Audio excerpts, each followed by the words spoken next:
తాను మనిషినేనని దేవుణ్ణి కాదని పొరపాట్లు చేసి ఉండొచ్చు, కానీ దురుద్దేశంతో మాత్రం తప్పులు చేయనని ప్రధాని మోదీ పేర్కొన్నారు. జెరోడా సహా వ్యవస్థాపకుడు నిఖిల్ కామత్తో మోదీ మొదటి పాడ్కాస్ట్ శుక్రవారం విడుదలైంది. ఇందులో తన బాల్యం, రాజకీయ జీవితం, అనుభవాల గురించి మోదీ మాట్లాడారు. గుజరాత్ ముఖ్యమంత్రిగా గతంలో తాను చేసిన వ్యాఖ్యల గురించి మోదీ స్పందిస్తూ, నేను సున్నితంగా మాట్లాడలేదు, తప్పులు జరుగుతాయి, నేను మనిషినే, దేవుణ్ణి కాదు అని అన్నారు. గోద్రా ఘటనలో మృతదేహాలు చూసి చాలా భావోద్వేగానికి గురయ్యానని, ముఖ్యమంత్రి స్థానంలో ఉన్నందుకు అదుపు చేసుకున్నట్టు చెప్పారు. తనకు అమెరికా వీసా ఇచ్చేందుకు నిరాకరించడం దేశానికి ఎన్నికైన ప్రభుత్వానికి అవమానంగా భావించానని గుర్తు చేసుకున్నారు. ప్రపంచంలో జరుగుతున్న యుద్ధాలపై స్పందిస్తూ, మనలో ద్వంద్వ నీతి లేనందున ప్రపంచం మనల్ని విశ్వసిస్తుంది, శాంతి వైపు తటస్థంగా మేము ఉంటామనే మాట రష్యా, ఉక్రెయిన్, ఇరాన్, పాలస్తీనా, ఇజ్రాయిల్లో చెప్పాను. వారికి నాపై నమ్మకం ఉంది అని వ్యాఖ్యానించారు. గాంధీ, సావర్కర్ గురించి మాట్లాడుతూ, వారిద్దరి దారులు వేరైనా భావజాలం మాత్రం స్వాతంత్ర్యాన్ని సాధించడమేనని చెప్పారు. దేశమే ప్రధానం అనేది రాజకీయాల్లో తన భావజాలం అని తెలిపారు. తానెప్పుడు కంఫర్ట్ జోన్లో జీవించలేదని, ప్రమాదాన్ని ఎదుర్కొనే సామర్థ్యం తనలో ఎక్కువ ఉంటుందని, ఇంతవరకు దానిని పూర్తిగా వినియోగించలేదని చెప్పారు. చిన్నప్పుడు తాను సాధారణ విద్యార్థినినని, పరీక్షలంటే పారిపోయేవాడినని, ఎలాగోలా పాస్ అయ్యేవాడినని చెప్పారు. యుక్త వయసులోనే ఇల్లు వదిలేశానని, తన వారందరితోనూ సంబంధాలు కోల్పోయానన్నారు. अगर आज आपके दिन में किसी चीज के बारे में नहीं सोचे, zero fear, not afraid of anything, और एक ऐसा डिसीजन लें जो आप अदरवाइज नहीं ले रहे हैं because of structure, construct, government, all of that, वो एक चीज क्या होती?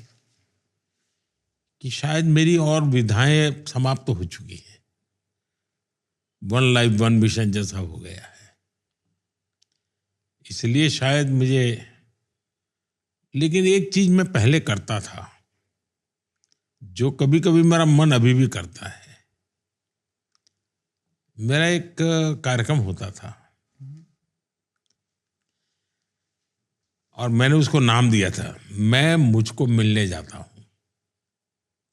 मैं मुझको मिलने जाता हूं, यानी कभी कभी हम खुद को ही नहीं मिलते, दुनिया को तो मिलते हैं, खुद को मिलने के लिए समय ही नहीं है।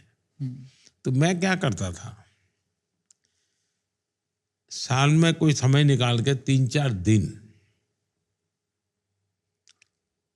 मेरी जितना जरूरत है उतना सारा लेकर के चल पड़ता था और उस जगह पे जाके रहता था जहां कोई मनुष्य ना हो, कहीं पानी की सुविधा मिल जाए, बस ऐसी जगह में ढूंढता था, जंगलों में कहीं।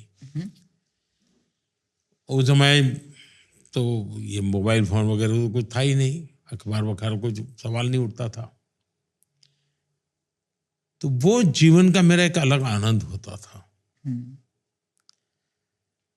वो मैं कभी कभी मिस करता हूँ। और उस दौरान आपने कुछ सीखा अपने बारे में कि जब आप अपने साथ थे, अकेले में, फिलॉसफी में जैसे कि बहुत लोग कहते हैं कि the most important interesting question in life is why am I how I am. क्या आपने कुछ सीखा अपने बारे में इन दैट टाइम कि आप ऐसे क्यों हैं? अपने आप में खो जाना, बस यही एक बात है। एक उदाहरण बताता हूं इससे क्या हुआ। शायद 80s का कालखंड होगा। मैंने तय किया कि मैं रेगिस्तान में रहूंगा, तो मैं चल पड़ा, लेकिन रेगिस्तान में भटकता ही गया, लेकिन एक दिया दिखता था, लेकिन मैं पहुंच ही नहीं पाता था। तो कोई मुझे कैमल वाला मिल गया, बोले भाई तुम क्या कर रहे हो यहाँ पर? मैंने कहा भाई मैं रेगिस्तान में अंदर जाना चाहता हूँ।